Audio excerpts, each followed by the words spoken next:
This is my 1988 Mazda RX-7 convertible, and I recently found out that it has no compression in the rear rotor.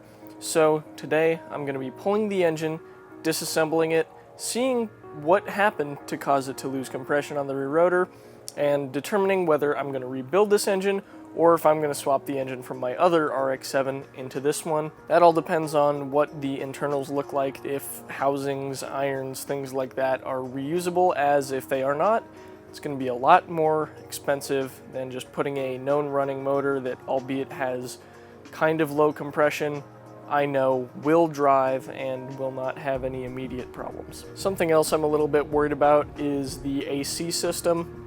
I would ideally not want to evac this, so I'm going to try and pull this with the air conditioning system still on the car, leave the compressor in there, because it costs money to evac the system and it costs money to recharge the system and probably convert it from R12 to R134A or R123/4YF. That's going to be a challenge for when I get a bunch of this stuff out of the way and into its own separate place to be. So with the introduction out of the way, let's go ahead, start disconnecting things, getting stuff ready to pull the engine, get this thing out of this engine bay so that I can take it apart, take a look at it, and give you guys a look at what it looks like inside of a rotary engine.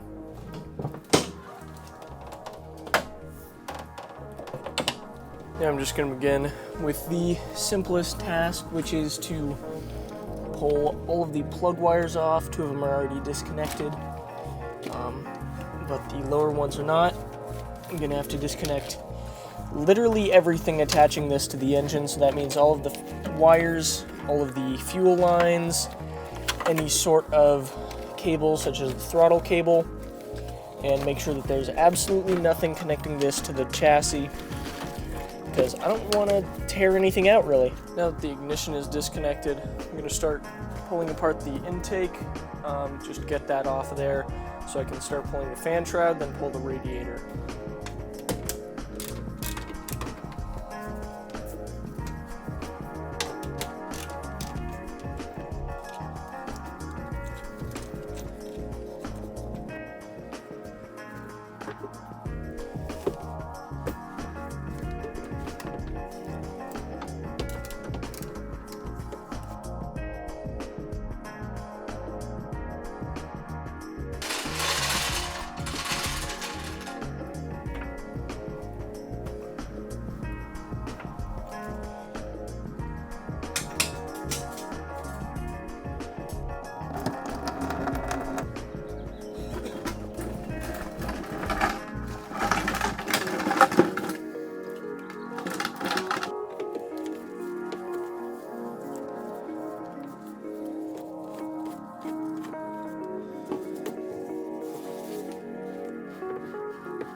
I'm just going to go ahead, pull the clutch fan off.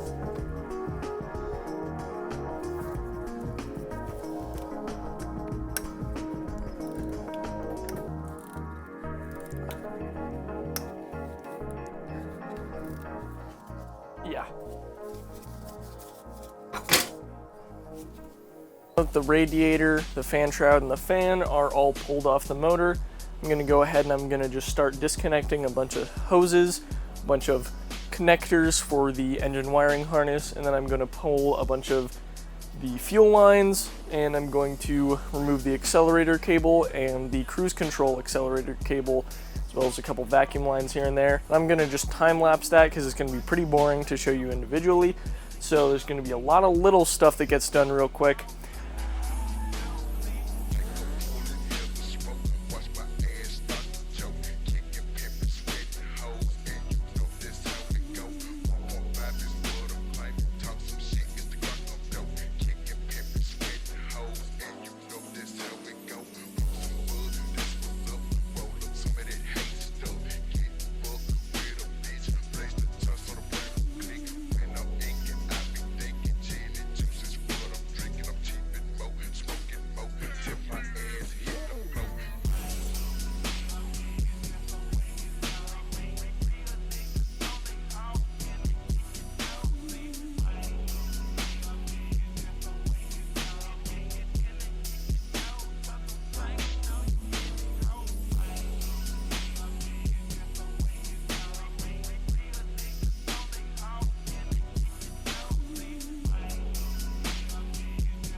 Alright, so now I'm going to go ahead and I'm going to pull the power steering pump and the AC compressor.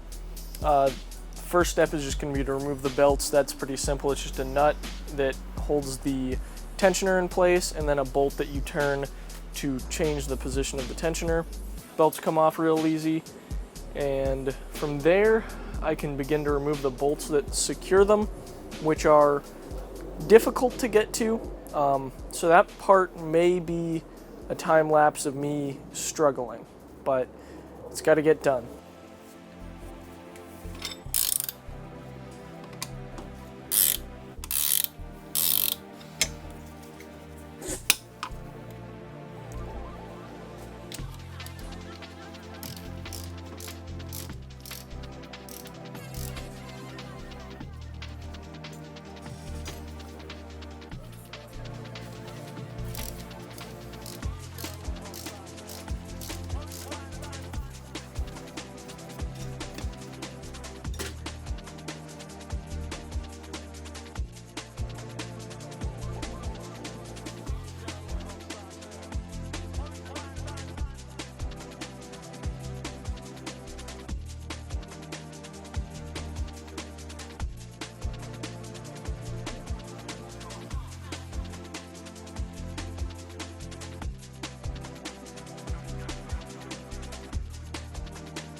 So it's been a week since the last clip that you guys saw. I've got the upper intake manifold almost ready to come off. I have to disconnect a couple vacuum lines, as well as disconnect, I think, 2 more bolts. Then it should just come right off, and then I can pull the wiring harness off. And from there, I'm gonna pull off the accessories, such as the air pump and the alternator. Then from there, I can go under the car and finish everything, and then the engine should be pretty much ready to come out.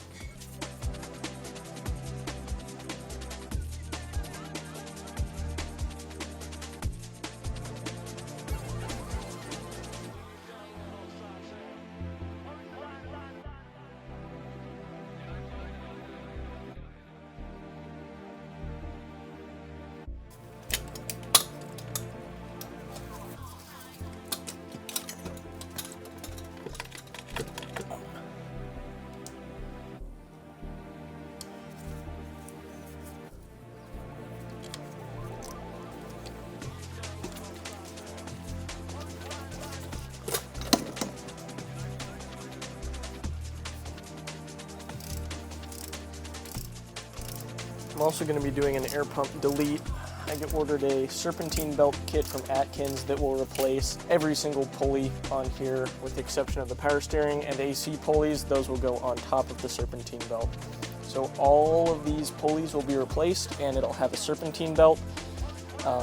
This pulley won't be there anymore, of course, because I'm getting rid of this because it's in the way, and I'm going to have an aftermarket exhaust system, so I'm not going to need it.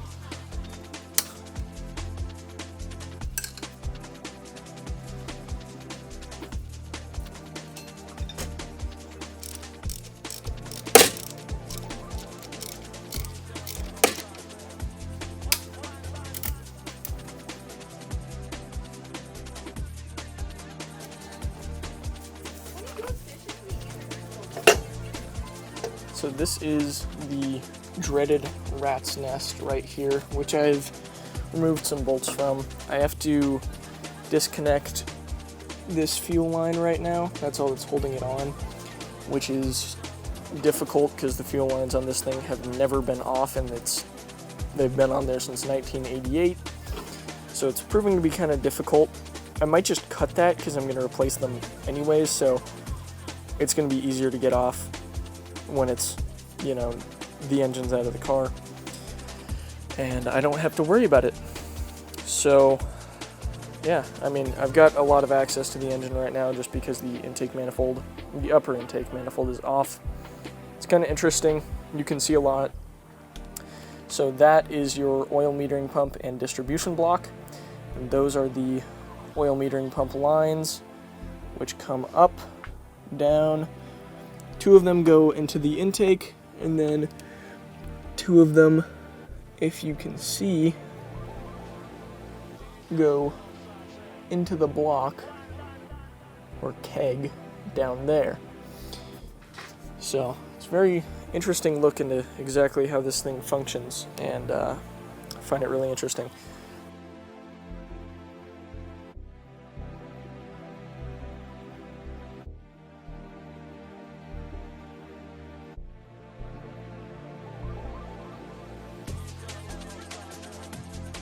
Okay, well, I think I'm almost done with everything in the engine bay. The only thing I have to do at this point is remove the oil cooler line here, and there's one that goes to the back of the engine down somewhere in there. Got to remove the bracket from up here, disconnect it from the engine, and then I can go under the engine and then disconnect bell housing bolts, disconnect engine mounts, and it should be ready to come out.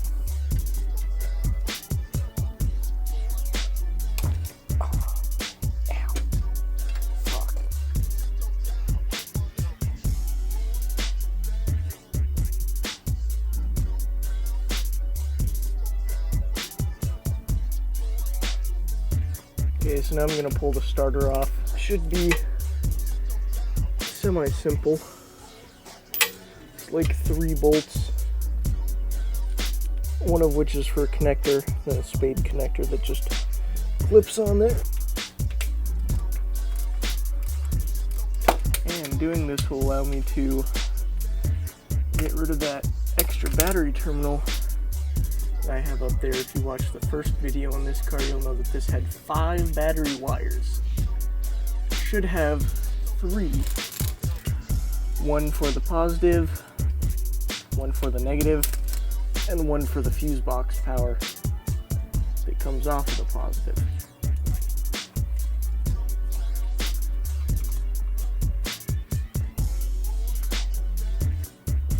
And connectors are off now. Pretty easy.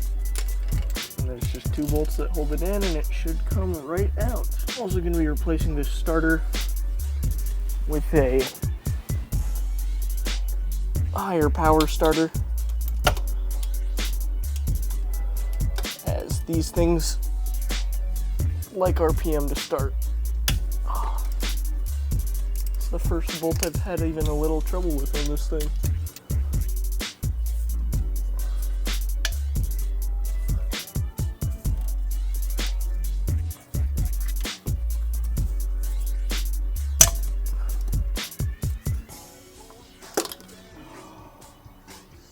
Fuck. I think this bolt stripped out in the transmission. Fuck, dude. God damn it. Fuck.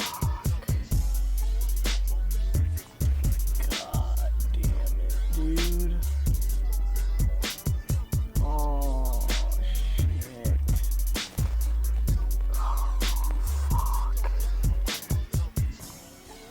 Oh, wow. Okay.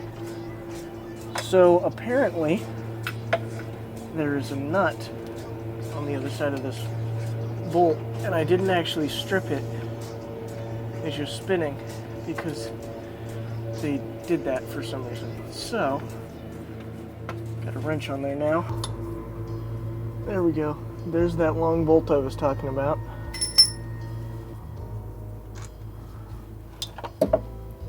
there's a starter. Yeah, it needs to be replaced. It's already failing. So I'm gonna replace it with a high output starter. Now I can get to starting to take bell housing bolts out. Oh boy. Now I'm just gonna go ahead, lower this thing down onto the ground so I can move it and put it in a better place for pulling this engine out. Because I'm almost there, and I think I can get it done today.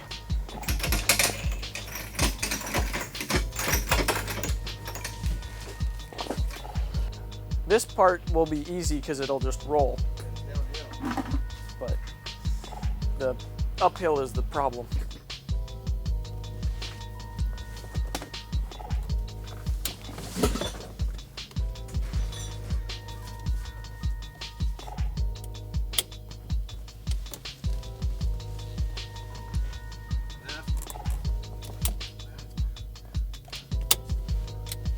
I'm trying, but the steering wheel has the lock thing.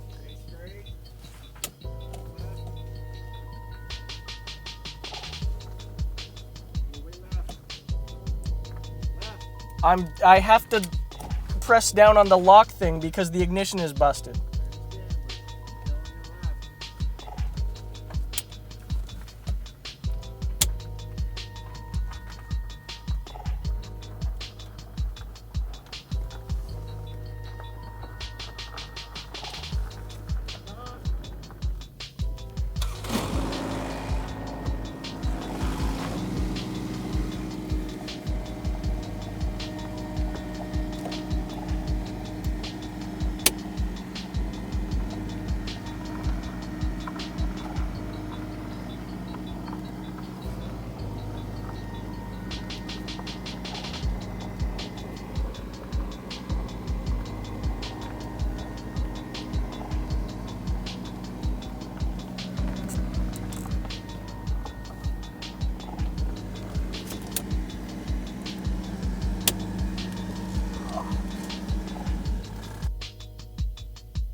Okay.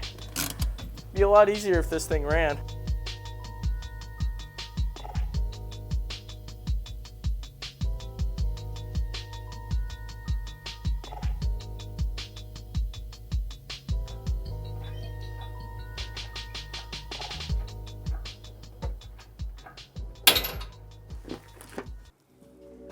Interesting noise.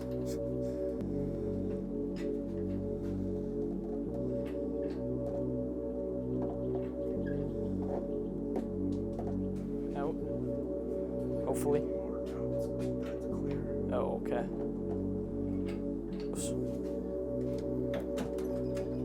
Yeah, it's clear. At least, yeah, definitely.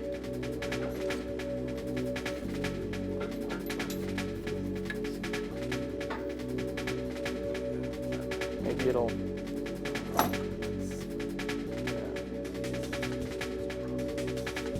So, I was hoping to have this engine out last night, but as you can see, it's still in the car, although it is completely disconnected from everything. The problem I encountered was that the power steering pump and AC compressor bracket would not allow the engine to come out all the way, and I ran out of daylight to get it out. Now, initially, I thought that the power steering pump could not be disconnected without pulling the entire bracket off. But after some more research, I found out that there's a keyway, and I thought that it was pressed on, but it doesn't appear to be.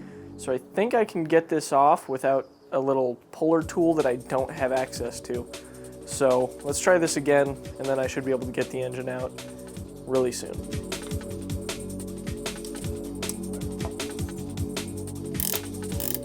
It doesn't matter because I didn't tighten this all the way.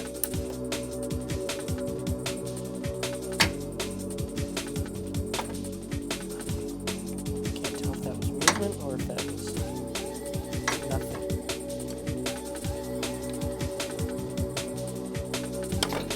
Oh, there we go. That's something. There we go.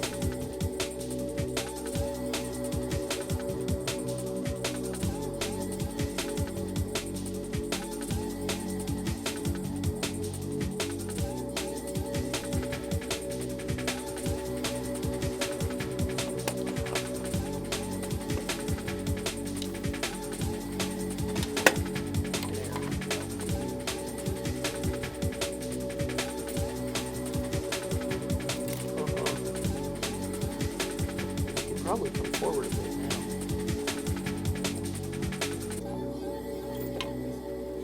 Oh yeah. Hold on. It looks like there's a plug down here that goes into the side of the engine. It connects over here, so there's two actually. Little connectors are always the worst. Seems like very much so covered in oil on these.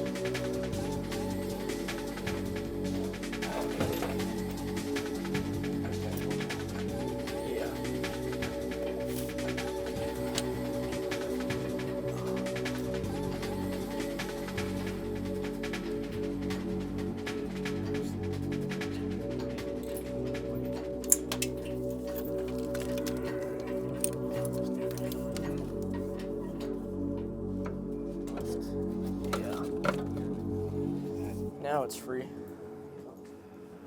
Pretty much all the way there now. Up a little bit more and you're free.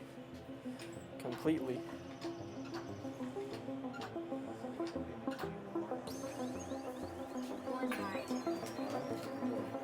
It doesn't really matter.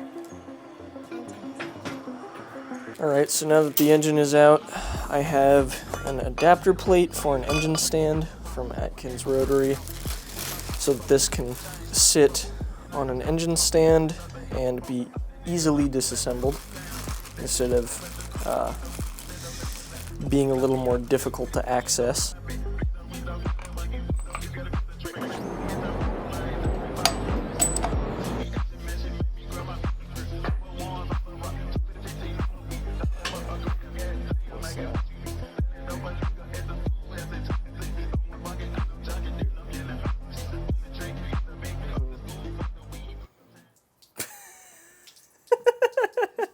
On my floor. Brand new floor. Jesus. On it. The car didn't do it. It's not in the car anymore.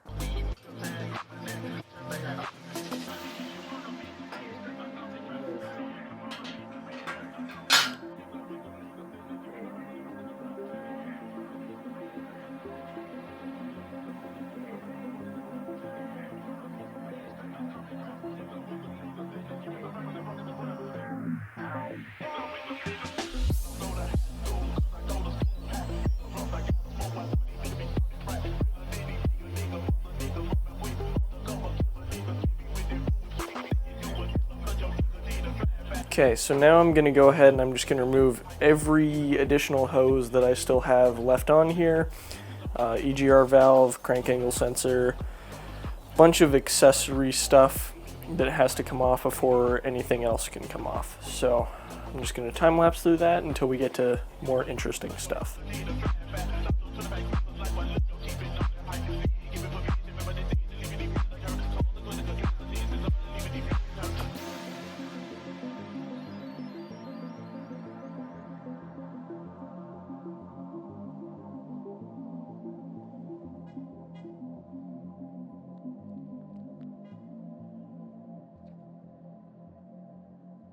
Now I'm going to pull off the oil metering pump and the oil metering pump lines.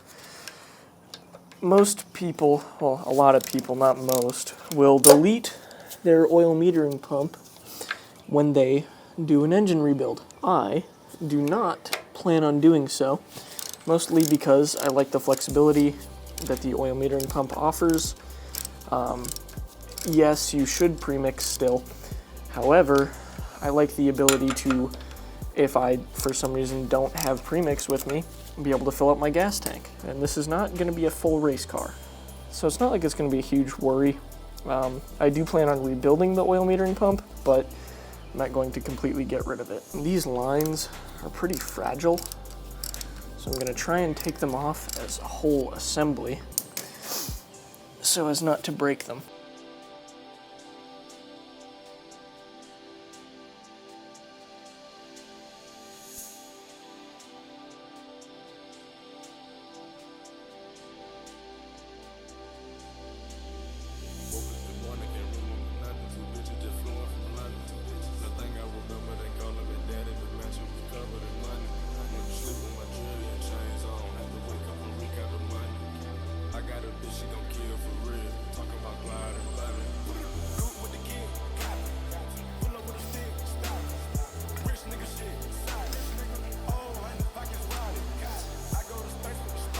Okay, now I'm gonna go ahead and I'm gonna pull this whole assembly here. This is the air control valve for the air pump. It's gonna get blocked off and I'm not gonna have it there anymore because I'm gonna get rid of the air pump. So this whole thing can pretty much just go in the garbage. Just need to retain the hardware.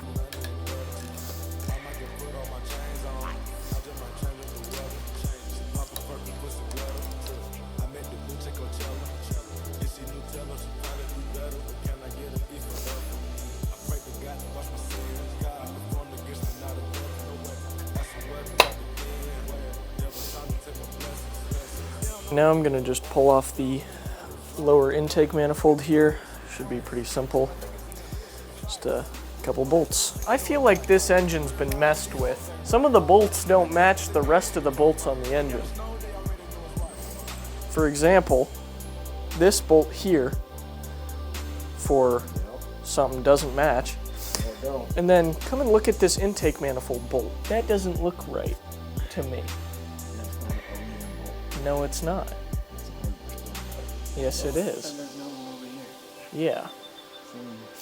Opposite end. So I think that this has been messed with at some point.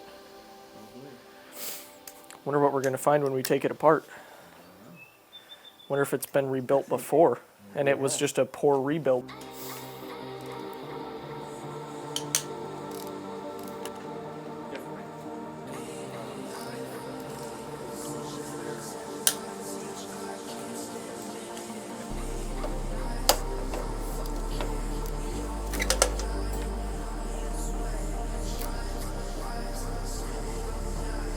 Okay, so this is weird. There is an Allen key threaded like pipe thread plug in the rear rotor housing.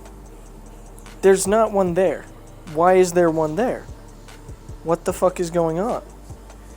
Because that's not normal. Okay, well, I'm just going to take the exhaust off. I have a feeling this housing's junk and someone messed with it. And that's going to be my problem. So, we'll find out, but let's get this heat shield off of here so I can pull the exhaust.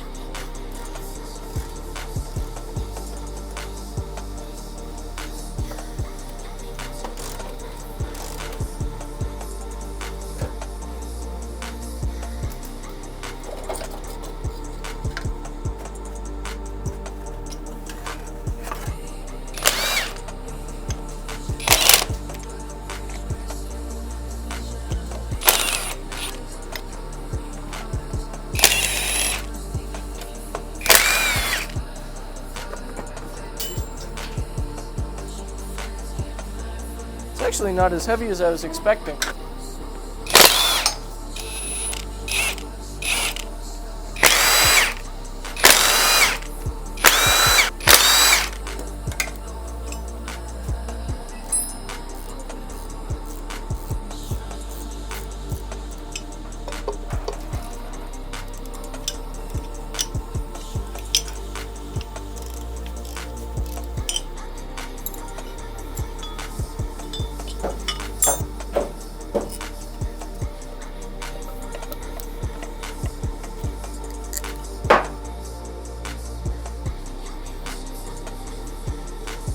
Okay, so I've made a discovery here. This rear rotor housing, this plug here, if you look at this, this front housing is flush with the rest of the engine. This is not. It is recessed just a tiny bit, and then it has a plug in it. That plug is obviously not factory, and the reason for that is this is a turbo engine rotor housing on the back of this. I don't know if there's anything that marks that on there, but the naturally aspirated engines did not have that on the housing. So this engine has been apart before, and my guess is it was rebuilt somewhat jankily. That's likely why it's the way that it is now. Okay, now it is time to take off the oil pan. So I'm going to pull this engine mount off first, and then quickly just disassemble everything here. It's a bunch of bolts, no big deal.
clutch actually looks pretty good. Now to pull the front cover off.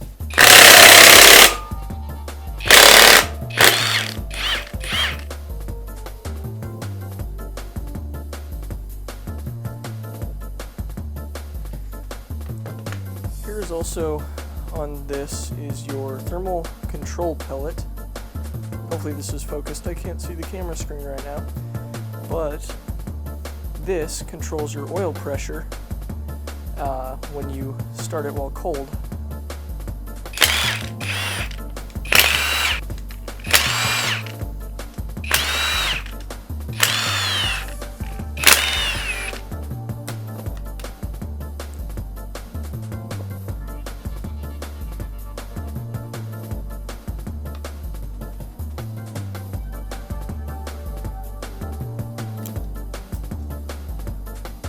This doesn't look to be directional. Oh yes it is. There's an F on the front.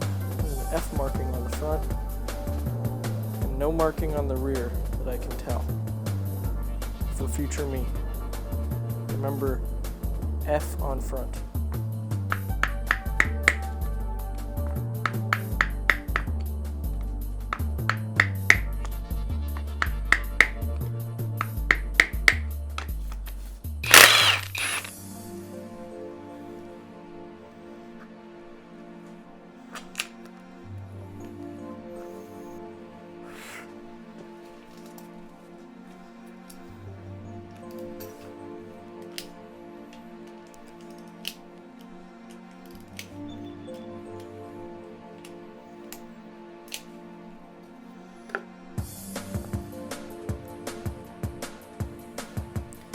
There's our oil pump.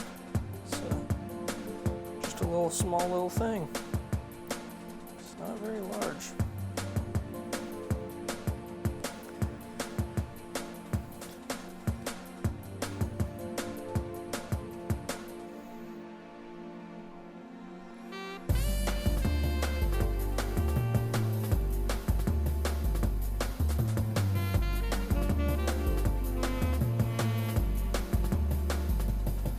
Okay, so now I'm going to go ahead and I'm going to try and remove this flywheel. There is a puller that you can get, but I'm going to just use a hammer because that's what most people do. So let's give this a shot.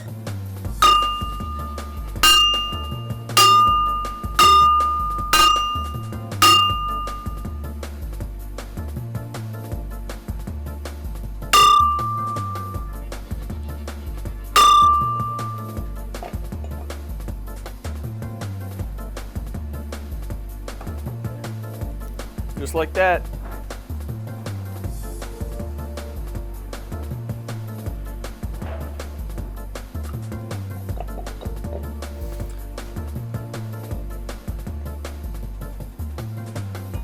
There's the flywheel. Very heavy. It's probably like, I don't know, 30 pounds.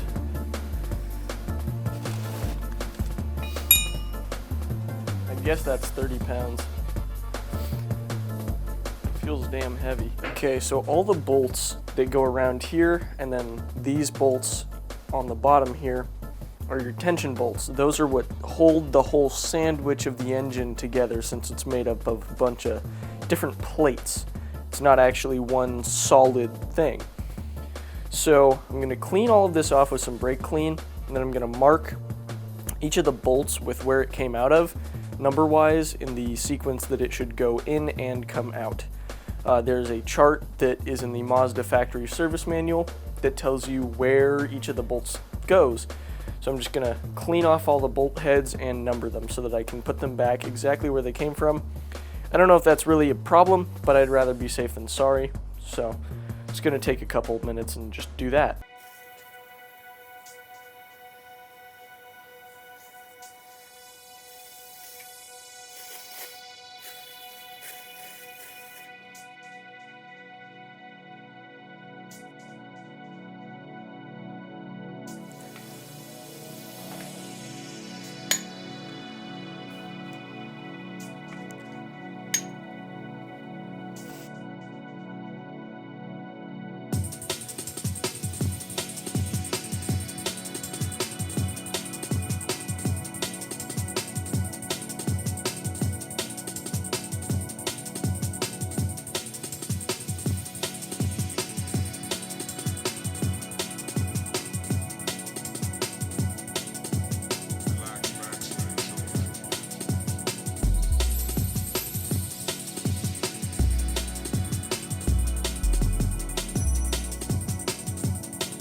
really good, actually.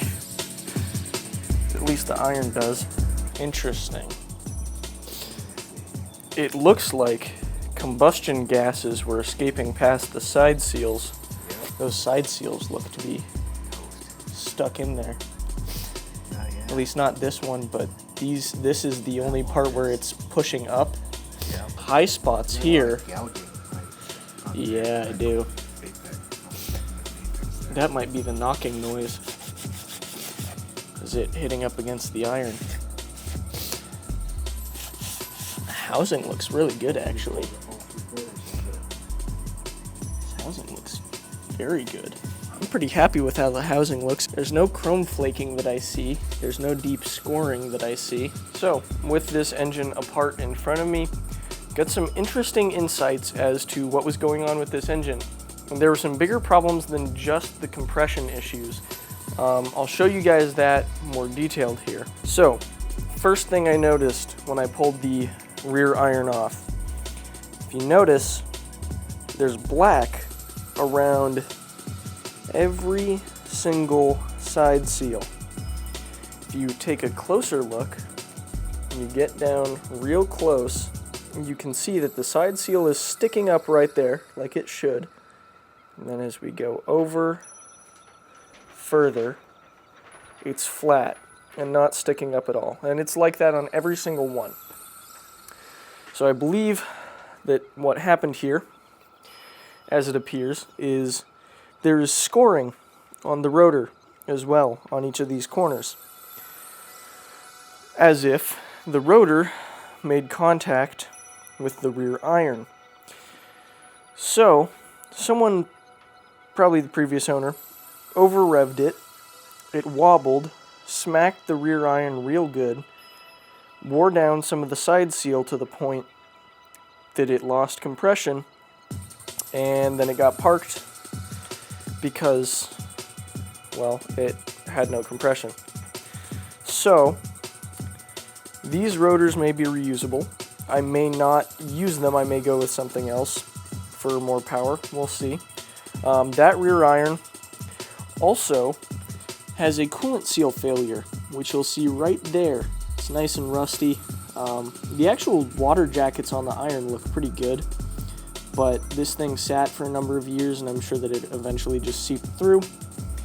And then you can see that in the engine. It's pretty wet. There's some droplets of coolant on top of the oil in there. The housing actually looks to be in pretty good shape, although it's from a Turbo 2. I'm going to call Atkins Rotary, see what they think of that, if it's going to be a problem or not. I don't think so, because the only difference is that plug right there, which goes into the coolant jackets. I'm going to just go ahead and pull this the rest of the way apart so I can see just what was going on in the front rotor, as that still has pretty okay compression, but this lost compression entirely. I'm really curious to see if we see the same marking on the rotor as if it hit the iron.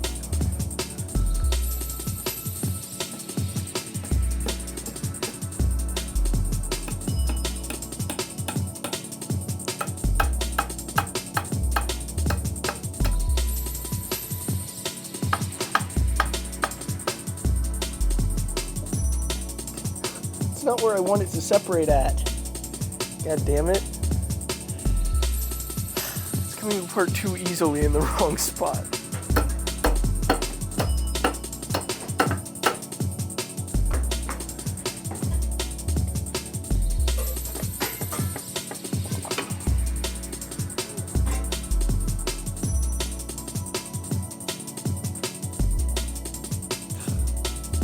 I was hoping that wouldn't happen. Lift up on, just lift that up as much as possible. Great, okay.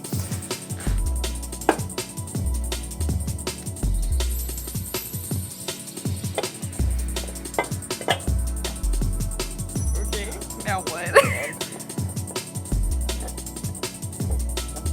If it wasn't sticking, that would be nice.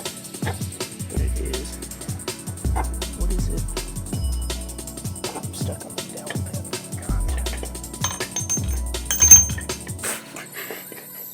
It fell out right here. Okay. It should be, there we go.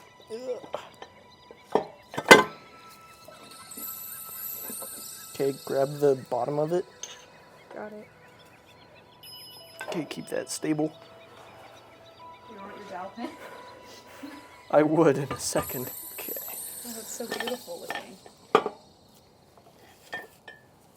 Housing looks a little worse, but it's actually pretty good. This looks fucking fresh. Holy shit. What the fuck? Those corner seals are brand fucking new.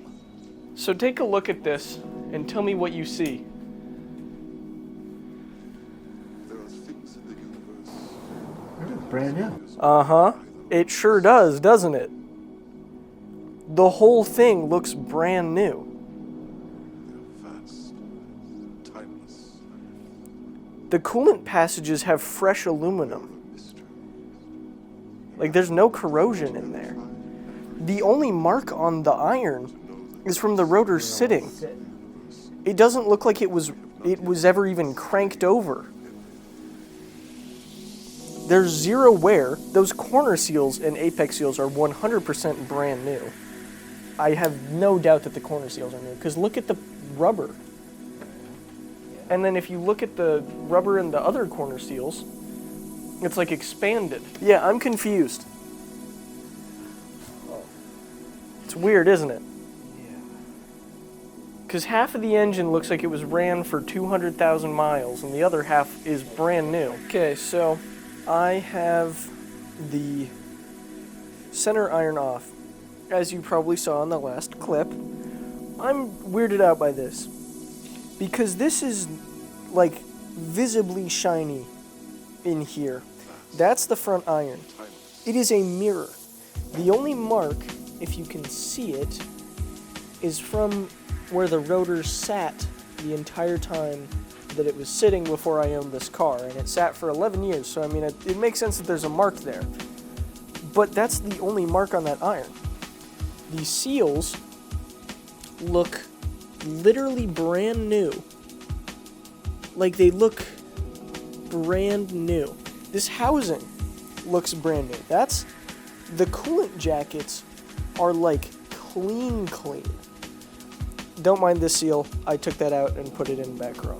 But the housing looks to be in decent shape. It could use some touching up, but there's no lips or anything in there. So I don't see a reason why an apex seal wouldn't seal to that. So this housing should be reusable. And I don't know what the hell is going on with this rebuild. I didn't actually flip over this rear rotor before. Definitely need a new rear rotor because it should not look like that. So that probably explains the loud knocking noise that I was hearing.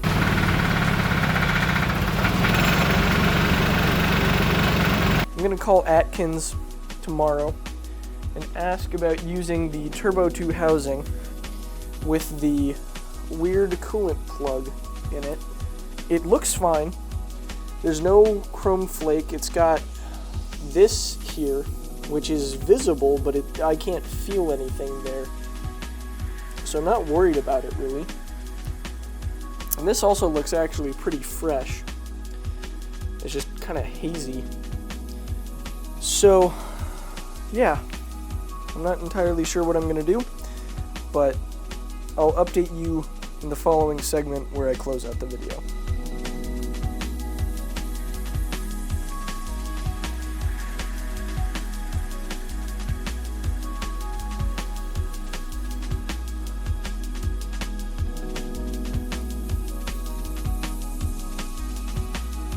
There's weird goop in here. I don't know what that's about. Okay, so the front iron does have more wear marks on it than I thought, so I don't think everything was new. But I do think that this is a combination of a couple different engines smacked together and made into some weird hybrid thing. I'm probably going to need a new rear iron and a new center iron, as they both have some decent pitting Both housings are perfectly okay, and the front iron appears to be savable. It has a small lip right here, but I'm not too worried about that. That can probably be flattened out, but for now, that's going to be my plan. Since the last clip that you guys saw, I have since dropped my engine internals off at Atkins Rotary. They told me that my rear rotor was unusable and my center iron were unusable, which was unsurprising. However, they did use my rear iron after a little bit of flat blocking. They're currently street porting those and cleaning them up so that they can be used in this thing, and should theoretically be reliable, make more power, and just not drive too terribly, which a half bridge or a bridge port can really affect drivability poorly on these things, which I was going to do a half bridge, but they talked me out of it. They've seen more rotary engines than I have hours lived, so I'm going to trust their word on it and say that a street port's probably going to be fine. So now I'm just waiting for those parts back, as well as a bunch of parts to show up that I need to get this thing to run and make as much power as it possibly can. Also, if anyone watching has experience with an S5 throttle position sensor on an S4 intake manifold and factory oil metering pump, please let me know in the comments or shoot me a DM on Instagram or something, as I would like to put a full range TPS on this thing. Now, that's not a difficult thing to do if you just delete your oil metering pump, but I want to keep the oil metering pump on this thing. If you have experience putting the S5 throttle body onto an S4 with the linkages staying how they are so that I can retain the oil metering pump, let me know. With that being said though, there's nothing left for me to show you for this video. Can't do anything else right now, so I will see you in the next one. Goodbye.